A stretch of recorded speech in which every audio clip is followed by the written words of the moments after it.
Bismillah ar-Rahman ar-Rahim. Uh, the course is on international human resource management.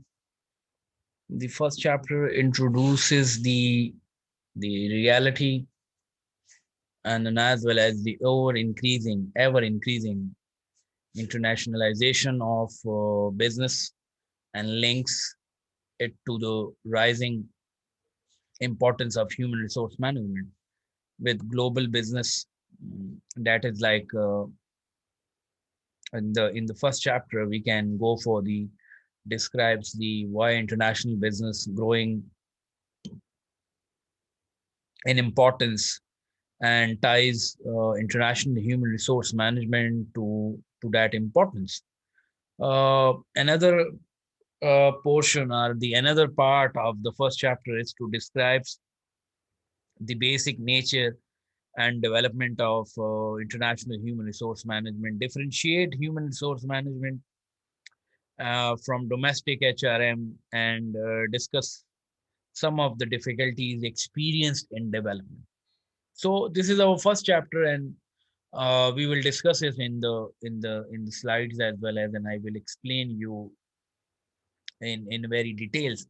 Uh, the course book, as I already mentioned on the LMS, and then as well as shared with you the first uh, slides of my lectures, and the course outlines is already available to you people on the LMS. You can easily see it and you can easily go through it. Uh, the book is basically International Human Resource Management Policy and Practice for the Global Enterprise. The author of the book is the Dennis and Randall.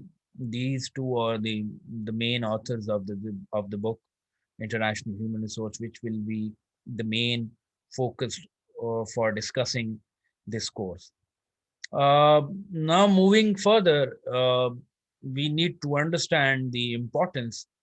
We need to understand the important component that relates with the environment and constitutes the context within which the international human resource management performs its policies and practices, and therefore the also sets the stage uh, with reference to the international human resource management, and as well as the comprehensive overview which can relate with the policies and practices of the international HRM or IHRM.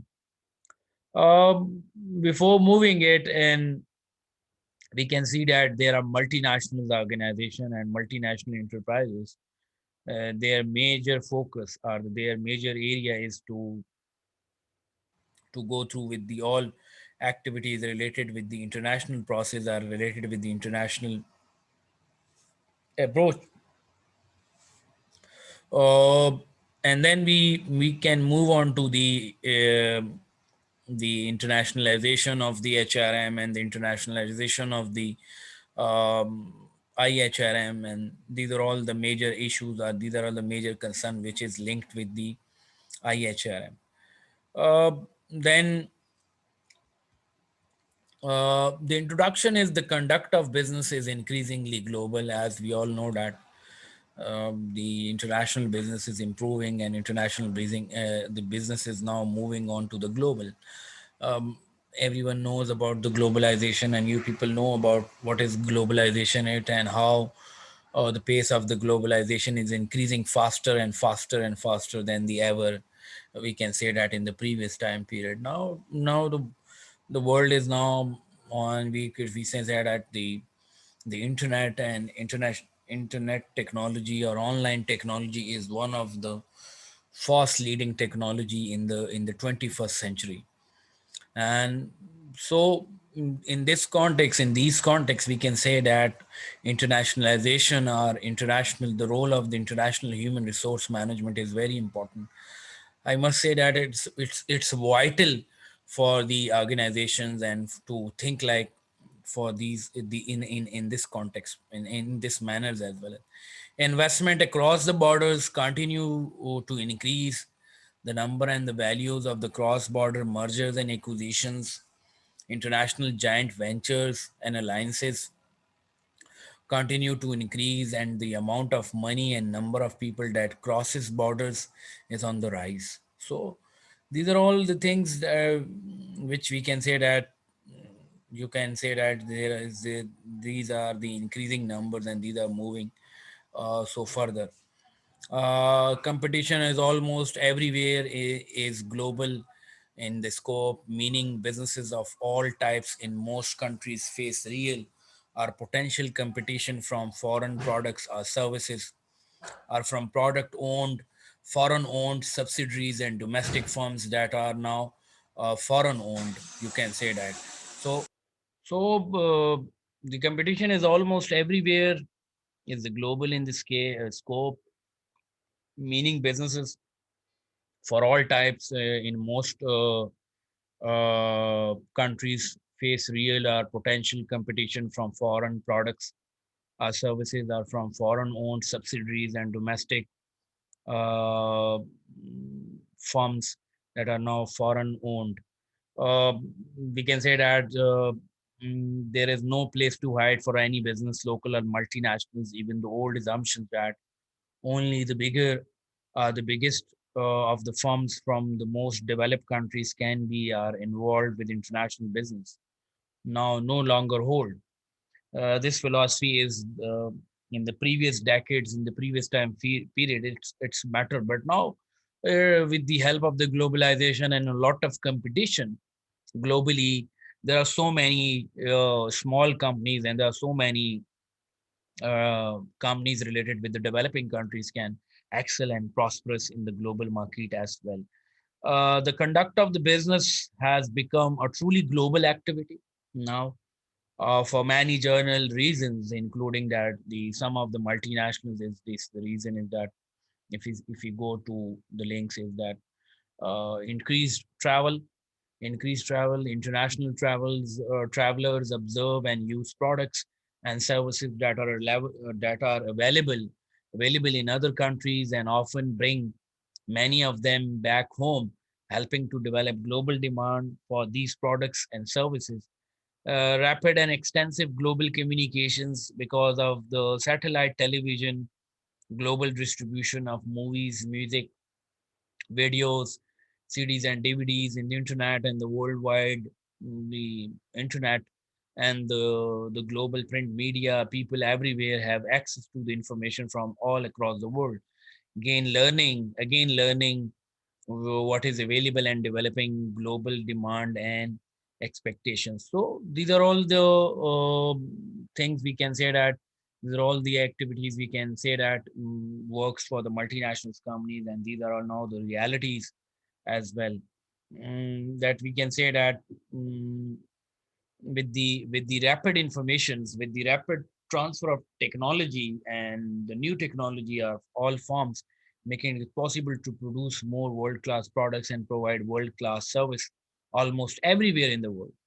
Now, another important point is growing trade and thus exposure to foreign competition with increasingly limited expectations.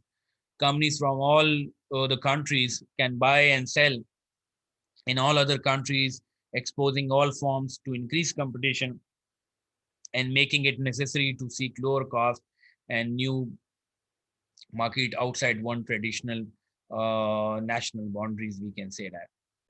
Another important point here we can relate, or another important discussion we can relate it, that the inputs to the business activities, including capital, material, ideas, technology, parts, insurance, legal services, office equipment, employees, etc., are all pretty much available everywhere from the sources that can do come, come from almost anywhere from the world. We can say that from all across the world. We can say that improving education across the world or around the world, enabling firms everywhere to produce world class products and services and raising expectations for those products and services, the migration of large numbers of people, again, exposing millions of peoples to standards of living in other countries, raising expectations worldwide. So these are all the points which is the which make the basics which links with the internationalization of the human resource management. Internationalization. What do you mean by the internationalization of the business or the internationalization of the human resource? Is we can say that everything is going global, everything is available on